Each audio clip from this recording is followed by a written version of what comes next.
Selamat malam pemirsa, rancangan Undang-Undang Energi Baru dan Terbarukan atau RUU EBT yang membahas transisi dari energi fosil menjadi energi terbarukan tengah digodok oleh pemerintah dan DPR. Namun beberapa pasal yang dirumuskan parlemen masih memunculkan sejumlah persoalan, termasuk beban yang harus ditanggung pemerintah dalam anggaran pendapatan dan belanja negara. Itulah yang akan menjadi topik Indonesia Forward malam hari ini bersama saya Lucia Saharwi. Upaya untuk mendorong transisi energi dari fosil ke energi bersih terus bergulir di Indonesia. Bahkan pemerintah sudah menargetkan bauran energi baru terbarukan sebesar 23% pada 2025 mendatang.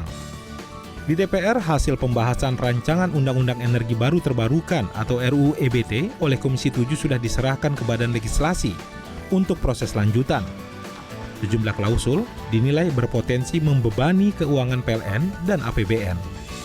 Sebagai contoh, pasal 24 dan 40 menugaskan perusahaan plat merah PLN untuk membeli tenaga listrik yang dihasilkan dari energi terbarukan.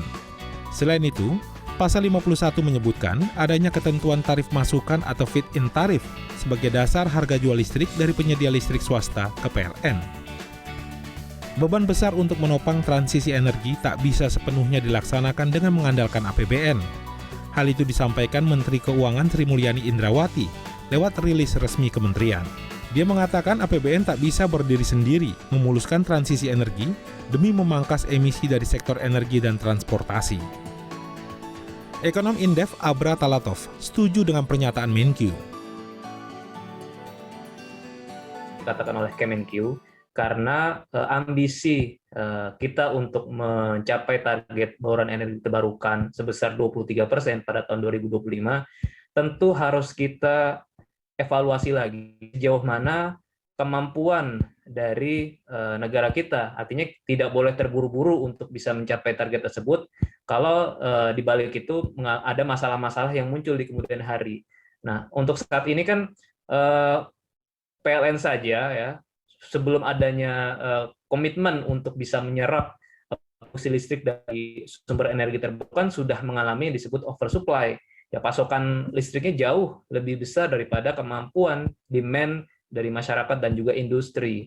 Nah, karena apa? Karena sebelumnya pemerintah sudah memasang target yang cukup ambisius dalam meningkatkan kapasitas produksi. Menurut Abra, pelebaran APBN di atas 3% dalam waktu 3 tahun membuat APBN tertekan, dan jika pemerintah melalui APBN tak bisa membantu PLN, maka penyesuaian tarif dengan cara menaikkan tarif listrik akan dilakukan. Di sisi lain, pemerintah melalui Kementerian SDM meyakinkan rancangan Undang-Undang EBT bisa menopang capaian EBT 23% di tahun 2025. Menurut Dirjen Energi Baru Terbarukan dan Konservasi Energi Kementerian SDM, Dadan Kusdiana, beban finansial yang muncul selama transisi ke EBT akan ditanggung secara bersamaan. Saya kan tidak punya juga RUU-nya kan masih di DPR ya. RUU-nya kan masih di DPR.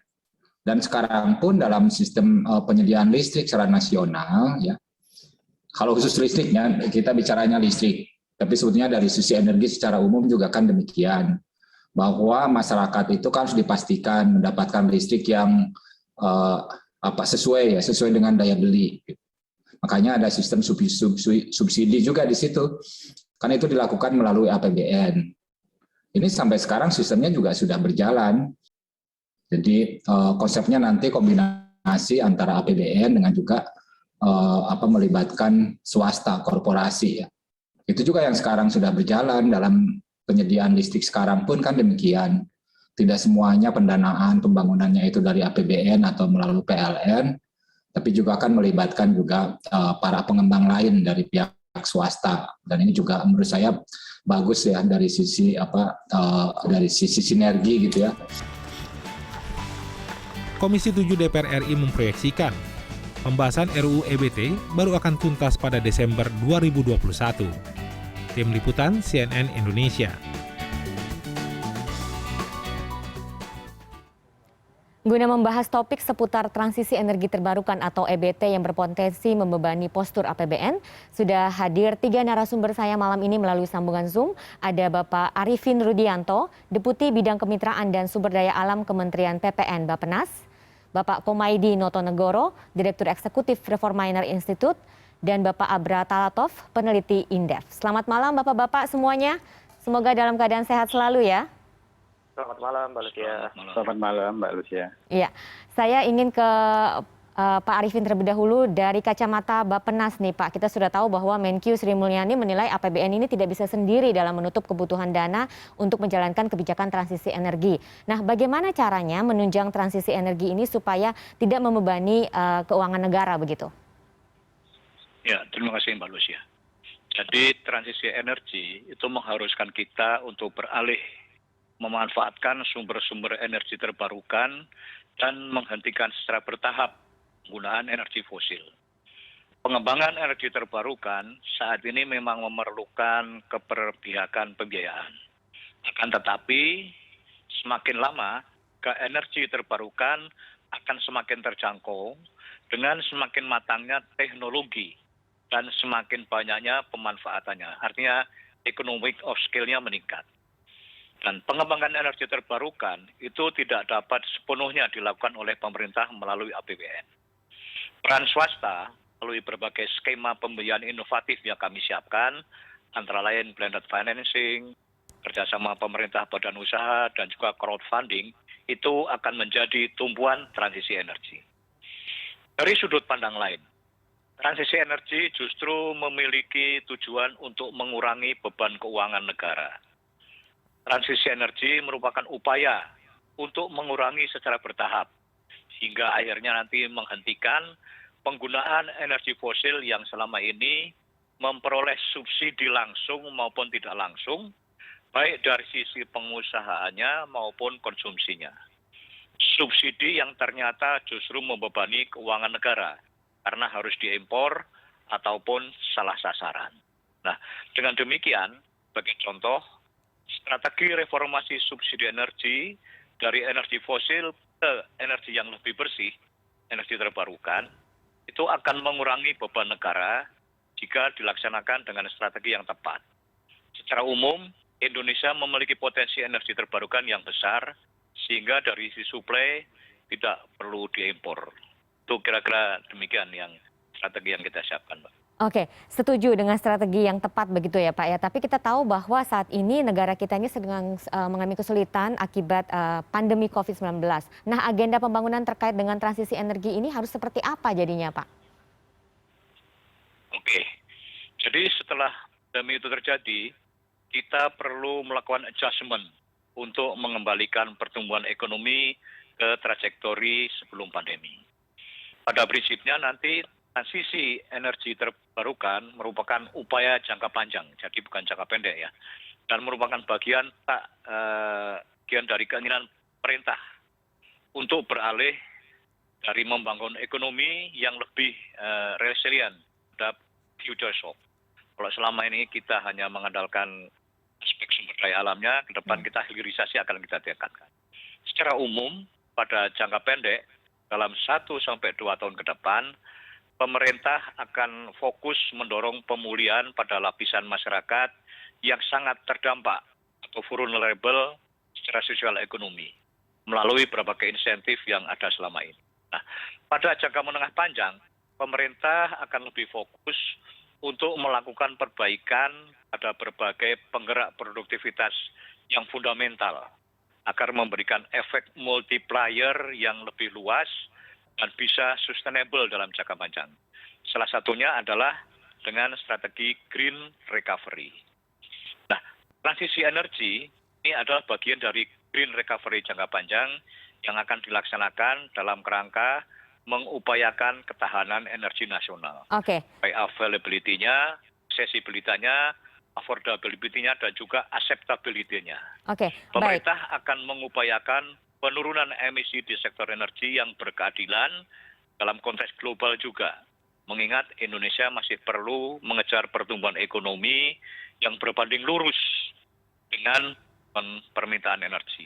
Oke, Nah, baik. tahap awal, Kita negara berkembang termasuk Indonesia dapat menempuh jalur penurunan intensitas emisi per domestic produknya. Lalu Baik. kemudian Pak beranjak Arifin. pada penurunan emisi secara masif pada tahun tertentu setelah peaknya peak emisinya kita capai. Nah, Ya. komitmen pemerintah adalah transaksi energi dilakukan secara cermat agar dapat menjaga harga energi yang terjangkau, tidak membebani kapasitas fiskal, dan menghindari timbulnya stranded asset dari sumber energi kita. Baik, Pak Arifin. Kita ke Pak Komaydi terlebih dahulu. Pak Komaydi, Anda apakah setuju dengan pernyataan dari Menkyu Sri Mulyani bahwa APBN ini tidak bisa berjalan sendiri untuk menutupi kebutuhan dana terkait dengan transisi energi? Iya, saya kira saya sependapat Mbak Lucia bahwa memang secara konsep kan memang harga EBT kan memang lebih mahal dibandingkan fosil seperti yang disampaikan oleh Pak Arifin untuk tahap awal, di mana hampir semua industri kalau masih setup awal pasti lebih mahal ya Mbak. Nah sementara selama ini kan kita sudah terbiasa menggunakan yang fosil begitu yang relatif lebih murah. Berarti nanti akan ada selisih harga. Ya ini yang dikhawatirkan oleh Bu Sri Mulyani saya kira karena ada potensi tambahan subsidi di sana. Karena pasti ada selisih antara fosil dan non fosil dan itu sudah common bukan hanya di Indonesia saja. Nah karena itu saya kira saya sependapat dengan yang disampaikan oleh Pak Arifin tadi, ini harus dilakukan secara hati-hati, bahwa ini tujuannya positif, kemudian juga sudah menjadi komitmen pemerintah, di dalam ROWEN juga sudah ditetapkan, kemarin juga kita sudah ratifikasi Paris Agreement, jadi memang sudah menjadi bagian dari komitmen bersama. Tetapi yang perlu kita sadari bahwa antara pertumbuhan ekonomi dengan aspek lingkungan harus balance begitu ya Mbak ya. Ya. Jadi kalau hukum KUSNEP mengatakan bahwa biasanya negara-negara di dunia itu akan fokus pada pertumbuhan, setelah titik tertentu baru fokus pada lingkungan. Biasanya ada rasio antara GDP per kapita dengan kerusakan lingkungan. Nah, posisi GDP per kapita kita Mbak itu masih sangat jauh di bawah ya. Misalkan saya bandingkan ya, Indonesia tahun 2020 itu GDP per kapita kita hanya 3.921 US dollar per kapita ya. Sementara Amerika sudah 63.000, Singapura sudah 58, rata-rata negara di Eropa sudah di atas 30.000. Jadi perbandingannya sangat jauh begitu. Nah, apakah kita yang masih 3.000 itu harus berkomitmen seperti negara-negara yang di per kapitanya sudah di kisaran 60.000. Jadi perlu kita tanyakan kembali kepada kita, kira-kira bagaimana yang lebih bijak begitu Mbak. Oke, baik. Pak Abra, seberapa besar risiko beban tambahan bagi keuangan negara di tengah masa pandemi ini andai percepatan bauran energi terbarukan ini terus dikejar? Iya, Mbak. Jadi kita memandang bahwa sebelum adanya revisi undang-undang atau RUU EBT ini saja, ya kondisi BUMN kita PLN yang harus menanggung ya pasokan listrik dari segala macam sumber itu saja sudah mengalami beban yang berlebihan. Nah jadi sebetulnya yang menjadi concern kita di hulu adalah bagaimana pemerintah komitmennya itu bisa dipastikan dengan menurunkan proporsi pembangkit listrik dari yang berbahan bakar fosil, misalnya PLTU. Nah, karena kan ini kita seolah-olah sedang dininak-bobokan dengan masuknya sumber EBT, misalnya dari PLTS, yang dari Kementerian SDM sendiri juga dengan penuh keyakinan mengatakan bahwa ini tidak akan berdampak signifikan terhadap keuangan negara maupun PLN, karena hanya ada tambahan 0,1% terhadap oversupply. Nah, artinya kan kalaupun kita paksakan ya adanya beban tambahan ini tidak akan secara signifikan mendorong proporsi bauran EBT tadi, karena pemerintah pun di dalam ambisi mega proyek 35.000 megawatt dari PLTU saja, itu sekarang yang belum terselesaikan pun masih akan digenjot. Gitu. Seharusnya kan kalau mau signifikan menurunkan proporsi, ya berarti dari sisi PLTU-nya juga harus konsisten dikurangi. Nah, yang terjadi sekarang pemerintah harus menanggung biaya kompensasi ya karena adanya kelebihan dari PLN tadi, dan kemudian juga pemerintah masih harus menanggung subsidi listrik karena adanya tekanan pandemi.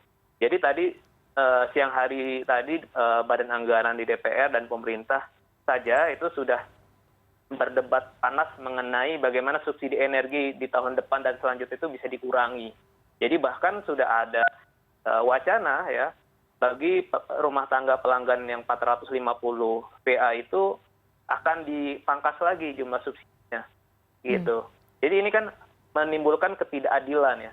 Untuk masyarakat yang jelas-jelas pelanggan 450 VA, pemerintah masih berpikir untuk mengurangi subsidi karena menganggap tadi ada ketidaktepatan sasaran dan sebagainya, tidak masuk di DTKS dan sebagainya.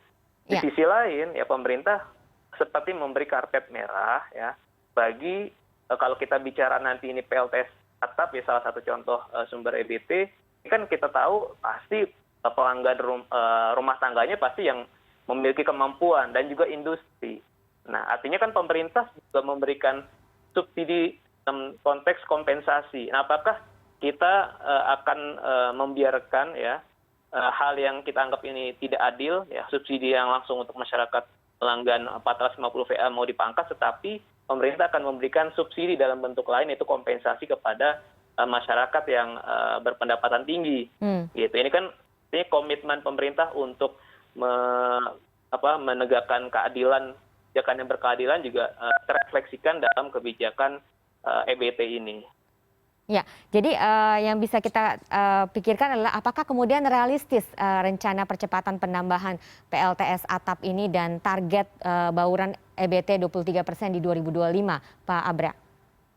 Ya, saya pikir ini sangat dipaksakan ya. Kalaupun kita mau ya, itu bisa, tetapi sangat memaksakan. Jadi pertama memaksakan PLN untuk menyerap tadi hasil dari produksinya, juga kemudian yang kedua ada perubahan ini sambil paralel juga perubahan revisi Permen SDM mengenai skema tarif ekspor listrik yang dari 65% menjadi 100%. Ini juga ada potensi tambahan beban bagi PLN. Kalau bukan PLN yang akan menanggung, siapa? Pasti dari APBN. Gitu. Kalau APBN juga secara politik juga akan sulit berikan tambahan kompensasi buat PLN, ya PLN di rootnya sudah mengeluarkan pernyataan eksplisit untuk menyelamatkan PLN. Salah satu opsinya adalah memberikan tarif listrik ke masyarakat. Ya, artinya ujung-ujungnya masyarakat yang akan dikorbankan. Gitu. Jadi itu sudah secara kasat mata kita melihat dari PLN sendiri sudah menunjukkan ketidakmampuan kalau misalkan komitmen untuk menyerap produksi dari sumber-sumber energi terbarukan ini dipaksakan saat ini. Kita bukan menolak, kita menerima, tetapi juga harus secara hati-hati melihat situasi yang ada. Jangan sampai PLN yang kita harapkan ya bisa mendukung transisi energi ini secara smoothing juga di tengah jalan mengalami goncangan, sehingga justru keberlangsungan industri dan juga industri untuk EBT itu sendiri dan juga terhadap PLN bisa terganggu, dan ini akan mengguncang stabilitas sosial masyarakat juga saya pikir. Ini dampaknya kita lihat jangka panjang bukan hanya jangka pendek. Iya, jadi kerugian terhadap negara, PLN dan rakyat ini yang menjadi concern kita semua begitu ya. Dan beberapa waktu lalu sejumlah tokoh energi juga sudah melayangkan surat terbuka kepada Presiden Joko Widodo terkait dengan revisi Permen ESDM nomor 49 tahun 2018 ini.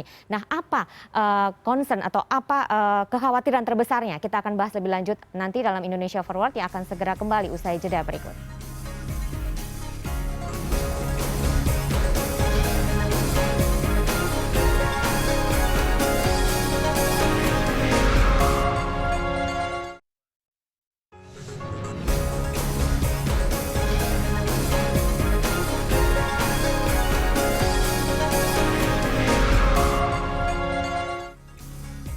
Anda masih bersama Indonesia Forward, kami akan lanjutkan perbincangan terkait dengan transisi EBT ini apakah berpotensi membebani postur APBN. Saya ingin ke Pak Komaydi. Pak, beberapa waktu lalu muncul surat terbuka kepada Presiden Joko Widodo terkait revisi Permen ESDM nomor 49 tahun 2018 tentang penggunaan sistem pembangkit listrik surya atap atau PLTS atap. Nah, apa Pak kekhawatiran terbesarnya?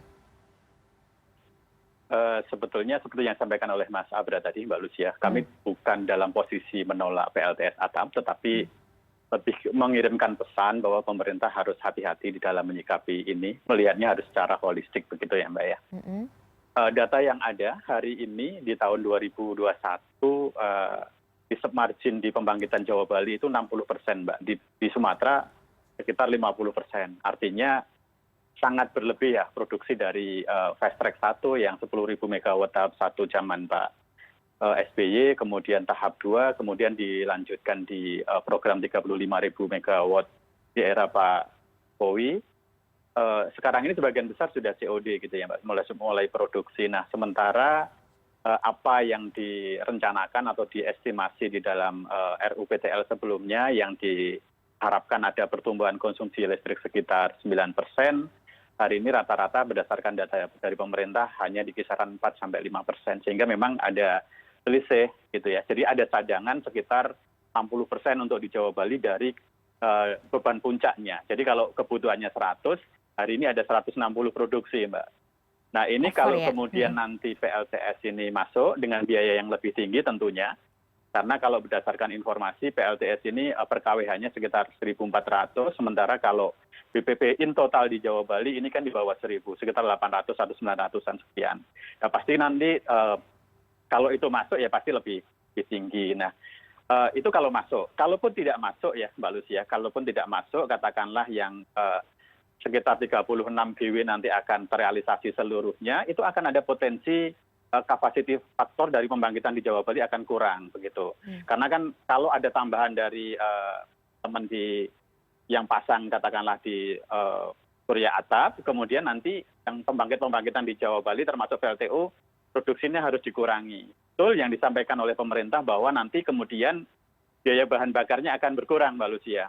Tapi perlu diingat, ketika bahan bakar berkurang ini tidak berarti membuat BPP-nya berkurang. Justru biaya pokok pengadaan listriknya meningkat. Kenapa demikian? Kita asumsikan seperti katakanlah bus sekolah ya. Bus sekolah itu katakanlah mengangkut satu orang dengan mengangkut kapasitas penuh katakanlah 100 orang satu bus, itu biayanya sama. Nah artinya pembangkitan itu untuk memproduksikan 1.000 kWh dengan katakanlah 100 kWh kalau menggunakan pembangkit yang sama ya biayanya sama. Nah artinya kalau di pembangkitan itu produksinya diturunkan, kapasitas faktornya turun, dengan masuknya PLTS otomatis BPP-nya akan meningkat. Dan itu berdasarkan kajian dan simulasi, kalau in total 3,6 GW itu masuk, ada potensi tambahan subsidi dan kompensasi paling tidak sekitar antara 10 sampai 11 triliun. Nah ini yang saya kira perlu dikoordinasikan kalau kami menyarankan. Silakan teman-teman di Kementerian Teknis, di Kementerian SDM berkoordinasi dengan teman-teman di Kementerian Keuangan, karena tentu ada resiko fiskal di sana. Kalau mengenai target masing-masing kementerian, silahkan. Karena ini tujuannya juga bagus, bahwa ini untuk memenuhi bauran energi, ini bagian dari ratifikasi Paris Agreement, tetapi ada konsekuensi fiskal di sana yang sama-sama perlu kita tahu bersama, yang itu saya kira harus didiskusikan antar instansi atau antar kementerian ya. Saya kira Pak Arifin harus berdiskusi dengan Bu Sri Mulyani nih, bahwa ada resiko fiskal sebesar itu begitu, Mbak Lucia. Ini concern kami seperti itu. Jadi sekali lagi surat yang kami kirimkan kepada Pak Jokowi bukan dalam konteks untuk menolak PLTS atap itu sendiri. Kami sangat mendukung, tetapi pemerintah perlu aware, perlu paham bahwa ini ada resiko fiskal bersama dengan penerapan itu. Itu sih prinsipnya Mbak yang kami sampaikan. Ya, baik Pak Abra, bagaimana tanggapannya terkait dengan risiko fiskal yang tadi dikatakan oleh Pak Komaydi ini? Ya, jadi secara historis kita melihat saja nih sejak 2017 ya, ini pemerintah harus menanggung tambahan beban kompensasi PLN karena sejak tahun 2007 juga PLN sudah tidak bisa lagi melakukan penyesuaian tarif secara otomatis ya karena tarifnya sudah ditetapkan oleh pemerintah.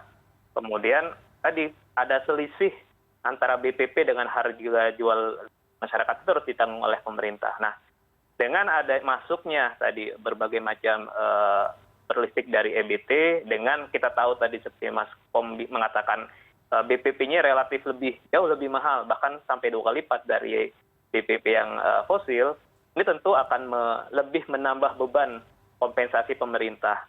Di mana tahun 2020 ini saja, itu tahun lalu kurang lebih 17,9 triliun ya untuk kompensasi. Dan yang menyedihkannya lagi dari biaya kompensasi tadi, itu kalau kita melihat tidak semuanya bisa langsung dibayarkan pemerintah ke BUMN atau ke PLN. Jadi ada tunggakan-tunggakan yang harus alami oleh BUMN atau PLN. Nah, tunggakan-tunggakan ini kan secara cash flow buat perusahaan juga tentu tidak baik ya, karena tentu perusahaan membutuhkan cash flow untuk keperluan operasional, buat kebutuhan investasi dan sebagainya, dan itu menimbulkan cost of fund ya, ada beban tambahan, dan beban tambahan dari tertundanya bayaran kompensasi pemerintah itu kan yang menanggung pasti perusahaan. Nah, ini juga kita melihat bukan hanya dari besaran potensi kompensasi yang harus dibayarkan pemerintah, tapi juga potensi tunggakan kompensasi yang semakin membengkak. Bahkan untuk BUMN lain juga terjadi bukan hanya di tahun 2020, tetapi juga sudah terjadi piutang pemerintah ke BUMN itu dari tahun 2018, 2019, dan sebagainya. Dalam pencatatan mungkin tidak akan menjadi masalah di dalam pembukuan, tetapi di dalam operasional itu akan menjadi beban tambahan bagi perusahaan, di mana perusahaan juga dituntut untuk melakukan investasi, ya untuk mengeluarkan capex untuk meningkatkan performa, dan pada gilirannya dituntut juga untuk meningkatkan pendapatan dan dividen bagi negara, tapi di sisi lain juga mereka menghadapi beban ganda. Oke, baik. Pak Arifin, ada potensi tunggakan kompensasi yang semakin bengkak dengan harga BPP yang bisa 2 kali lipat begitu apabila menggunakan PLTS atap. Nah, ini rekomendasi apa dari Kementerian PPN atau Bappenas terkait hal ini?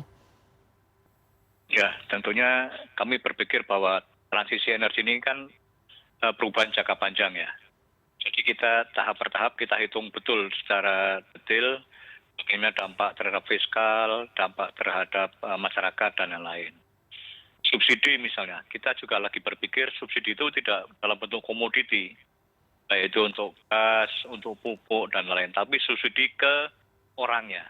Makanya sekarang pemerintah sedang menyiapkan validasi data supaya betul-betul tepat sasaran. Nah, memang dalam jangka pendek ini potensi pembekaan itu juga akan terjadi. Tapi kalau kita tidak mulai dari sekarang, kita akan semakin terlambat lagi. Karena kita tahu bahwa secara global pun hampir seluruh negara melakukan upaya transformasi ini. Dalam jangka pendek misalnya, kita banyak mengekspor produk ke negara Eropa. Tapi Eropa sudah mengeluarkan kebijakan namanya European Carbon Border. Semua produk dari negara yang proses produksinya masih menggunakan energi yang menghasilkan emisi yang tinggi akan dikenakan pajak tambahan. Dan ini juga menjadi pertimbangan kami dalam menentukan upaya percepatan transisi energi ini. Memang dampak-dampak fiskal ini kita hitung betul, kita juga berdiskusi dengan teman-teman di Kementerian Keuangan, bagaimana hitung-hitungannya, bagaimana dalam jangka pendek, jangka panjangnya, sehingga seperti yang kami sampaikan tadi, kita harus melakukan secara cermat upaya transisi energi ini, baik dalam jangka pendeknya, jangka menengahnya maupun jangka panjangnya, Pak. Ya, tapi tadi seperti pernyataan Pak Komaydi bahwa kita tidak bisa juga mengikuti negara-negara maju yang memang secara GDP sudah jauh lebih tinggi daripada kita, sementara kita ekonominya masih jauh di bawah. Nah, ini bagaimana, Pak? Apakah kemudian jadinya tidak terlalu tidak realistis begitu? Ya, seperti kami sampaikan tadi, kita punya banyak pilihan. Negara-negara sudah melewati peak performance-nya. Nah, kita harus pinter-pinter nih. Sebelum kita mencapai peak seperti negara maju, ya kita secara bertahap melakukannya. Makanya, seperti yang kami sampaikan di atas, kita punya berbagai pilihan untuk green recovery ini. Pada pertama, kita menempuh jalur menurunkan intensitas emisinya per PDB kita. Lalu nanti, dalam jangka panjang, kita bisa melakukan optimal setelah peak emission kita tercapai. Kalau negara lain memang sudah peak emisinya sudah tercapai dan mereka pendapatannya sudah sangat tinggi. Jadi kita sesuaikan, kita punya modeling kapan kita harus betul-betul net zero emission, kapan kita masih bertahap. Kita juga hitung bagaimana komitmen PLN saat ini karena ada beberapa komitmen kontrak yang baru ditandatangani. Tapi yang belum ditandatangani, ini usulkan untuk di-stop, tetap menggunakan EBT, jangan menggunakan energi fosil lagi. Itu beberapa kebijakan-kebijakan yang sudah kita bicarakan bersama SDM, dengan PLN, dan juga dengan Kementerian Keuangan. Ya, baik. Pak Komaydi, saat ini PLN tidak hanya sedang dikejar dengan target 35% EBT pada 2025, tapi juga terkait dengan proyek 35.000 megawatt. Nah, ini bagaimana menurut Anda? Apa sebenarnya sih yang seharusnya dilakukan begitu? Iya, saya kira lihatnya helikopter view-nya kita harus lebih tinggi lagi ya, Mbak, lebih luas gitu. Kalau data yang saya lihat hari ini di tahun 2020 kemarin, di akhir tahun itu produksi listrik secara global EBT-nya porsinya sekitar 11% secara global ya. Jadi yang paling banyak memang negara-negara di Eropa, tetapi in total itu produksi listrik dari EBT itu dunia rata-rata hanya sekitar 11%. Nah, di bauran energi primer dunia juga masih di kisaran 10-11% untuk porsi EBT-nya. Artinya global pun sebetulnya belum sampai number di 2-3% seperti yang kita targetkan di tahun 2025 seperti yang disampaikan oleh Mas Abra tadi. Kemudian saya coba melihat data historis yang mengkonsumsi fosil begitu ya. Yang mengkonsumsi fosil antara katakanlah gas, minyak, dan batu bara itu berdasarkan wilayah itu sekitar 60% sejak tahun 1965 sampai dengan 2020 itu 65% dikonsumsi oleh 3 wilayah utama, yaitu Eropa dan Amerika dan Eropa Timur. Jadi Amerika dan Eropa itu mengkonsumsi sekitar 65%. Artinya di luar itu termasuk Asia Pasifik, kita yang ada di dalamnya itu sebetulnya hanya sekitar 100 minus 65% tadi begitu. Nah, itu baru kita tarik ke tahun 1965. Kalau kita tarik ke lebih belakang lagi, kita lihat misalkan secara historis, Inggris itu menggunakan bauran energi batu bara di tahun 1920, itu porsinya sekitar 98%. Mereka pakai batu bara total. Artinya harus fair di dunia, Mbak, melihatnya, Mbak Lucia. Kita juga harus cerdas di dalam memandang ini begitu. Selama ini mereka sudah menikmati itu cukup panjang, menikmati energi fosil cukup murah dan cukup panjang, memproduksikan emisi, yang kemudian sekarang baru memaksa kita, negara-negara lain, masuk kita yang ada di Asia Pasifik untuk taat itu begitu. Jadi harus ada dialog ini antara mereka. Tadi Pak Arifin menyebutkan ada carbon border di sana begitu. Nah itu juga harus didiskusikan karena mereka sudah cukup panjang menikmati itu. Sejak 1500-an mereka udah pakai fosil begitu. Sementara sekarang ini dengan adanya katakanlah tadi juga saya international trade, Eropa dan Amerika itu di dalam tahun 2018-2019 mereka kalah ekspor impor, mereka defisit gitu neraca dagangnya, Mbak. Untuk dengan Cina, Amerika saja misalnya di tahun 2019 mereka itu defisit sekitar 1.500 triliun terhadap Cina saja begitu.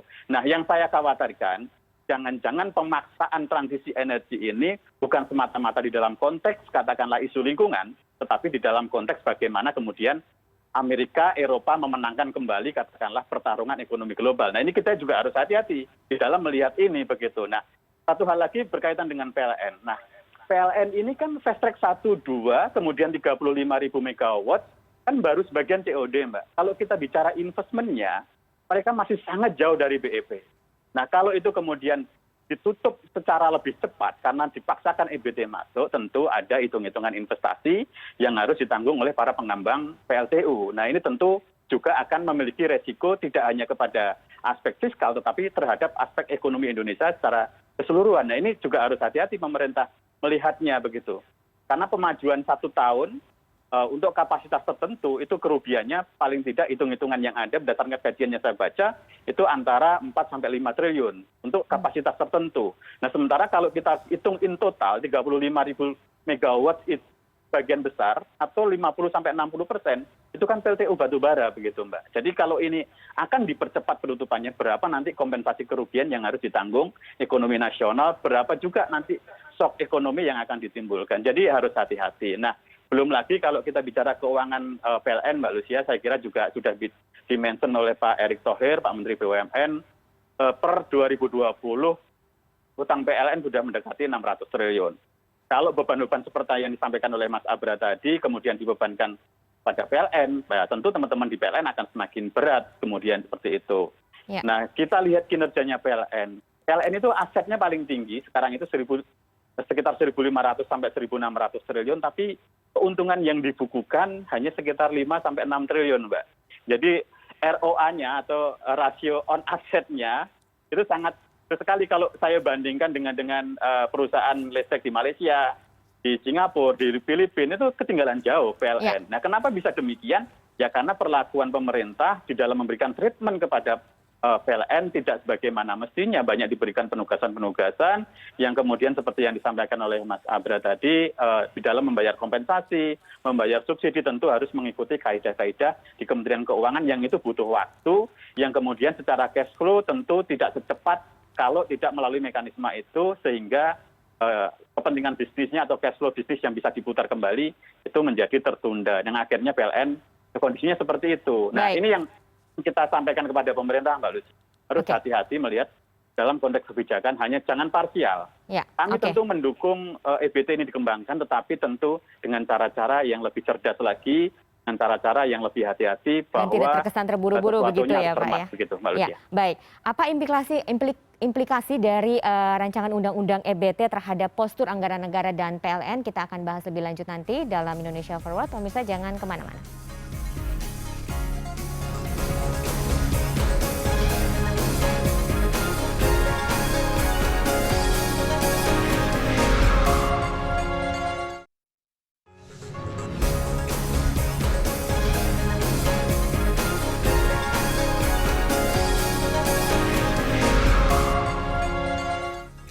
Ya, masih dalam Indonesia Forward dan kita akan melanjutkan perbincangan terkait dengan transisi EBT ini apakah berpotensi menimbulkan atau membebani postur APBN. Saya ingin ke Pak Abra. Pak Abra, apa implikasi dari RUU EBT ini terhadap postur anggaran negara dan PLN?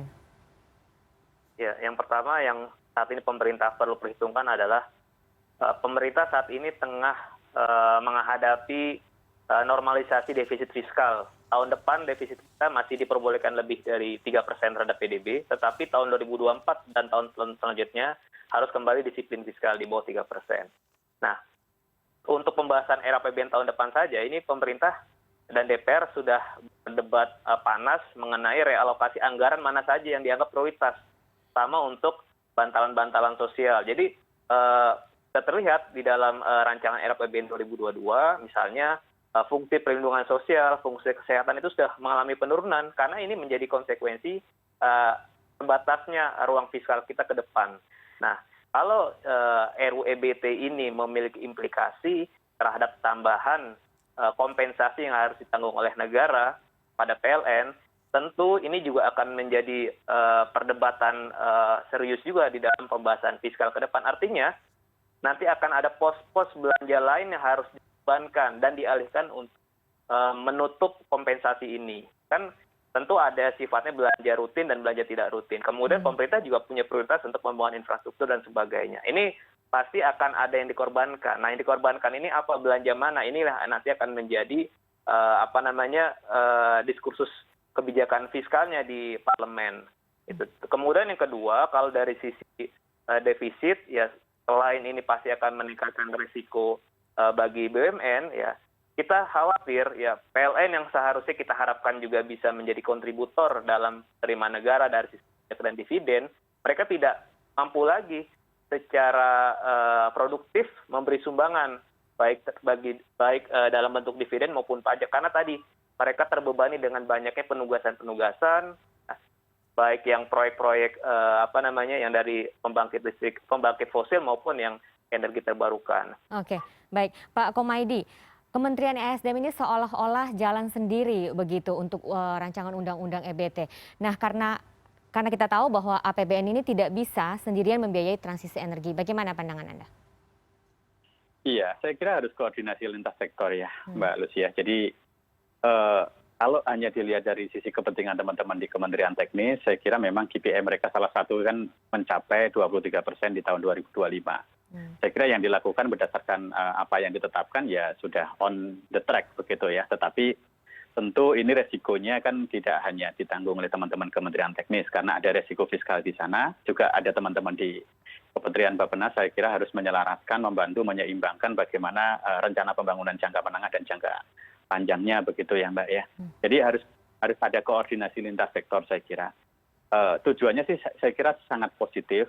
Lingkungan juga perlu kita perbaiki secara perlahan, tetapi kalau kita lihat literatur, lihat konsep, umumnya ya Mbak ya, ini negara-negara yang sudah memperhatikan aspek lingkungan adalah negara-negara dengan GDP per kapita yang rata-rata sudah di atas 30.000. Nah, kita masih 10%-nya, kita masih sekitar 3.000 begitu ya. Jadi apakah iya kita harus memaksakan diri berpartisipasi menjadi yang paling leading atau yang paling di depan di dalam konteks ini begitu. Ya. Nah, kalau kita cek RUPTL PLN yang draft maupun yang sebetulnya sudah sangat tim kalau kita komparasi dengan produksi listrik yang saya sampaikan tadi. Produksi listrik di negara-negara di dunia secara average baru 11% yang EBT-nya untuk tahun 2020. Di tahun sebelumnya malah lebih kecil lagi. Nah, PLN sebetulnya sudah di atas itu. Artinya kita pun sebetulnya sudah di rata-rata dunia. Nah, tentu yang perlu ingin saya sampaikan, saya pesankan kepada publik, kepada teman-teman di pemerintahan, jadi harus hati-hati karena kan Ya, sepertinya terputus. Saya ingin ke Pak Arifin. Pak Arifin, apa pandangan Anda terkait dengan RUU EBT ini? Seperti yang disampaikan Pak Dirjen EBT tadi, Pak Dadan dari ASDM, saat ini RUU EBT masih dibahas di DPR. Proses pembahasan formal antara DPR dengan pemerintah ini belum dimulai. Tapi kami berpandangan bahwa RUU EBT ini muncul di saat yang tepat.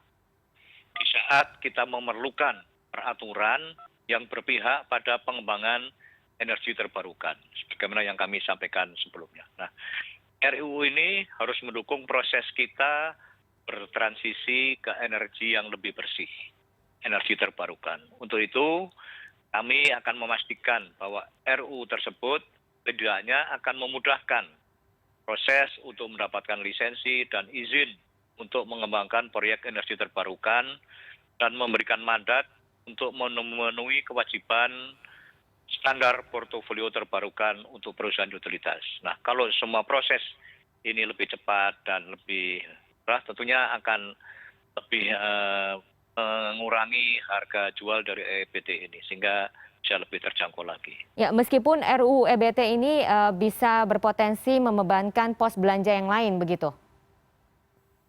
Ya, itu masih dalam hipotesa, tapi kami punya hitung-hitungan dalam jangka panjang ini akan lebih menguntungkan kalau kita terapkan.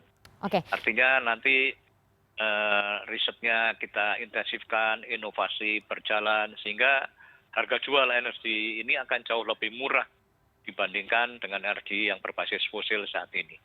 Tapi apakah mungkin jika APBN tidak kuat, maka program EBT ini terancam gagal, Pak?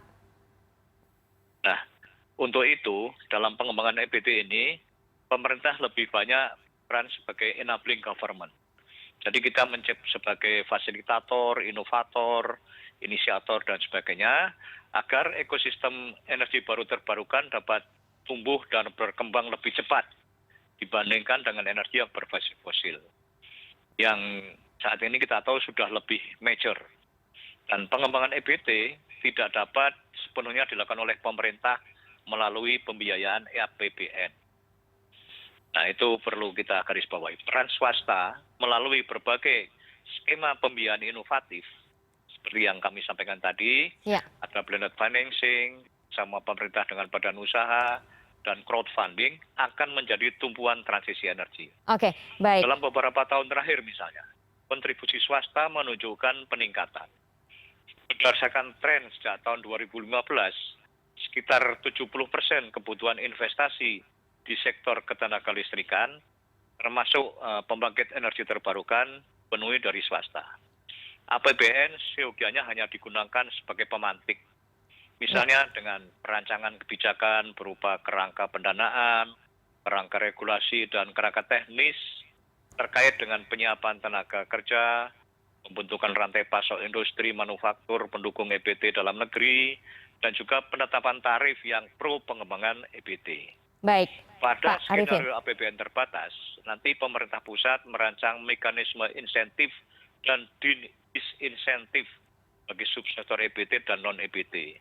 Misalnya dengan mobilisasi pendanaan EBT inovatif melalui berbagai cek pipeline, skema penyediaan kepakai lahan untuk pembangkit EBT, dan menekan capex-nya, skema pajak karbon yang fair, dukungan teknis, dan untuk penyiapan proyek yang bankable bagi pengembang di subsektor EBT. Jadi kita harapkan dengan upaya pemerintah ini, biaya untuk mendirikan EBT akan lebih murah, sehingga harga jualnya juga akan lebih murah lagi. Baik, Pak Abra, menurut Anda bagaimana? Ada upaya kalau memang APBN tidak mampu berjalan sendiri, minta kontribusi dari pihak swasta begitu dengan pemberian insentif. Bagaimana Anda melihatnya?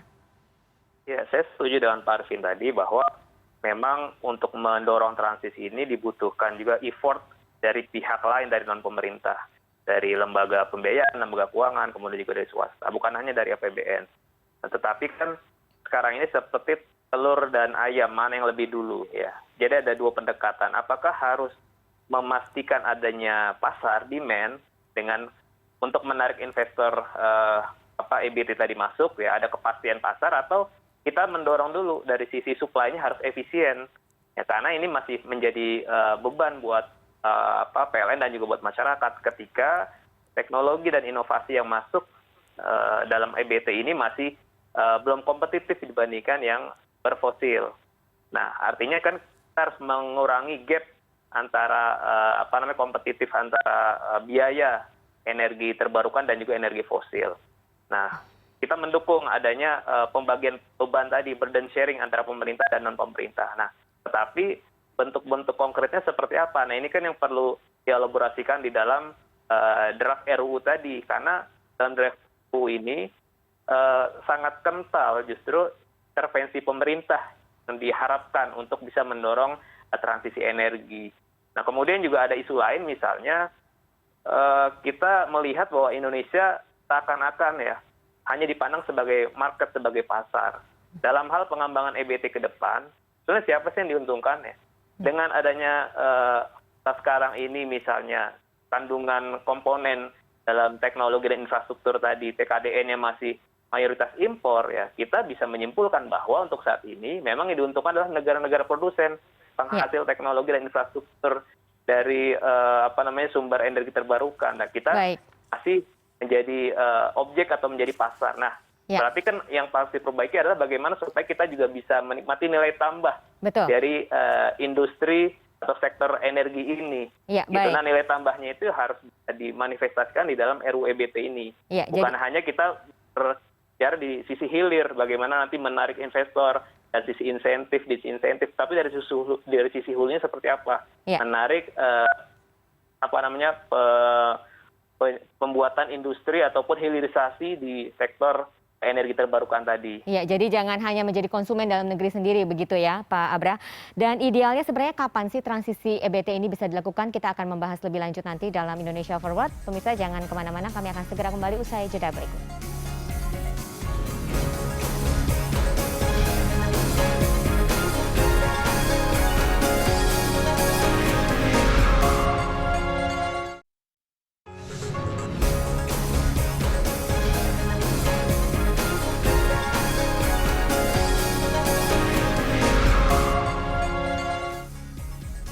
Terima kasih Anda masih menyaksikan Indonesia Forward. Saya punya satu pertanyaan untuk Pak Komaydi, Pak Arifin, dan Pak Abra. Sebenarnya idealnya kapan sih transisi EBT ini bisa dilakukan? Pak Komaydi, silakan Anda bisa menjawab terlebih dahulu.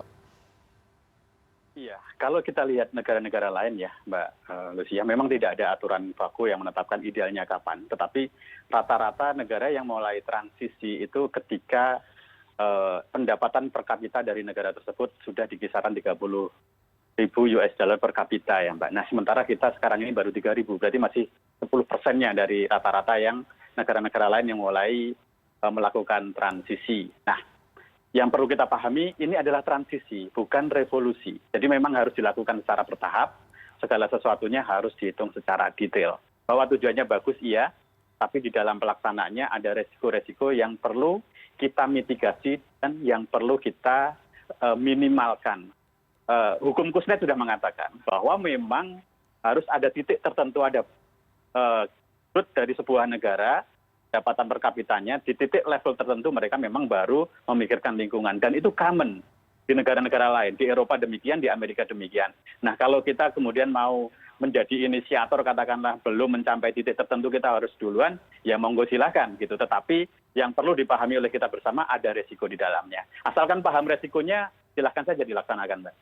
Oke, baik. Pak Abra, kapan idealnya kita bisa melakukan transisi EBT ini?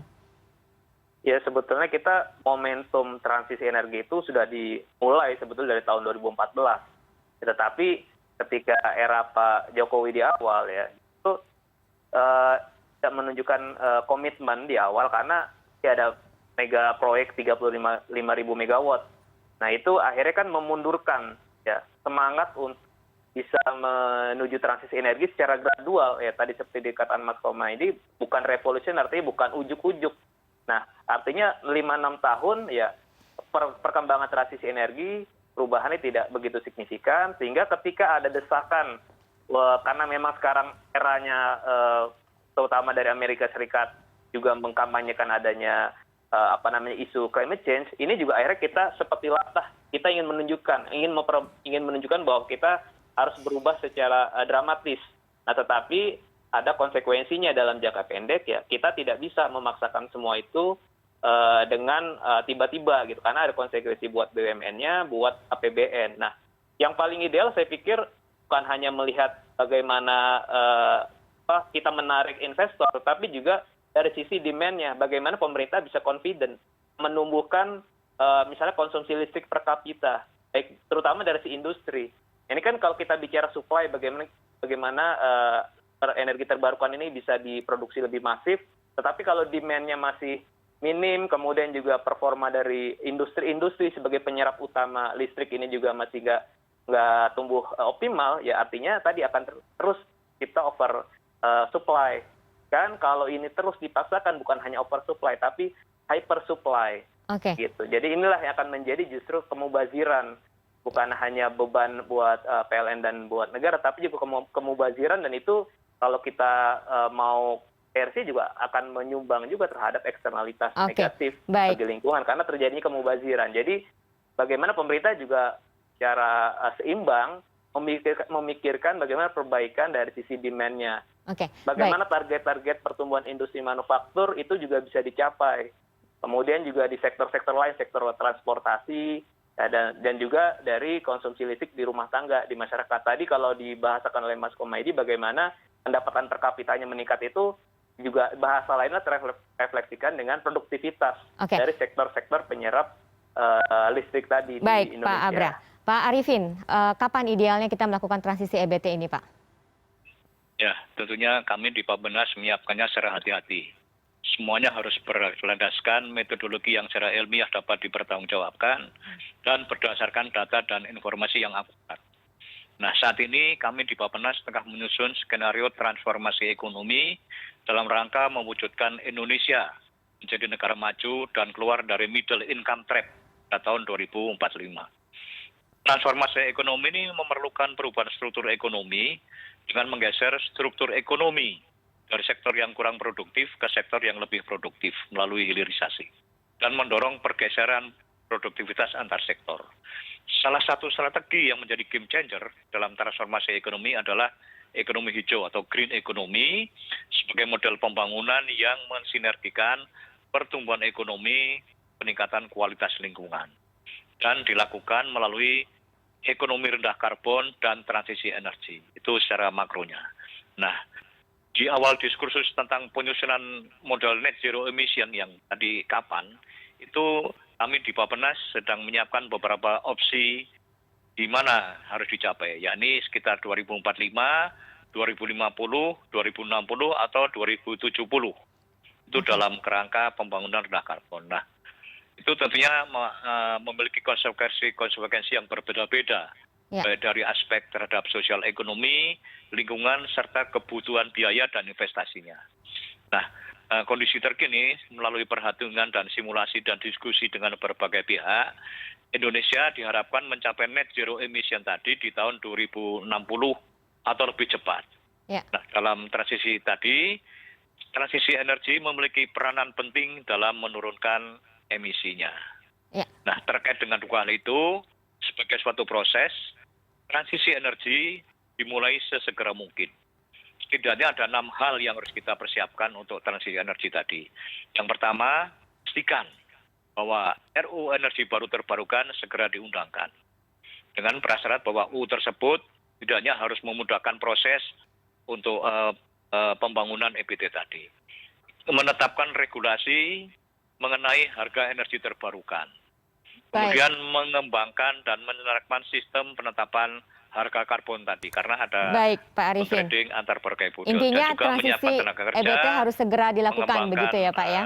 Berbagai hal yang diperlukan, termasuk menerapkan konservasi energi secara luas. Itu beberapa upaya yang sedang kami siapkan, Mbak. Baik, terima kasih Pak Arifin, Pak Komaydi, dan juga Pak Abra untuk penjelasannya. Semoga nantinya semua pihak ini bisa mencapai kesepakatan terkait dengan transisi EBT ini supaya tentunya tidak merugikan negara, PLN maupun rakyat. Pemirsa Indonesia Forward masih akan segera kembali usai jeda berikut.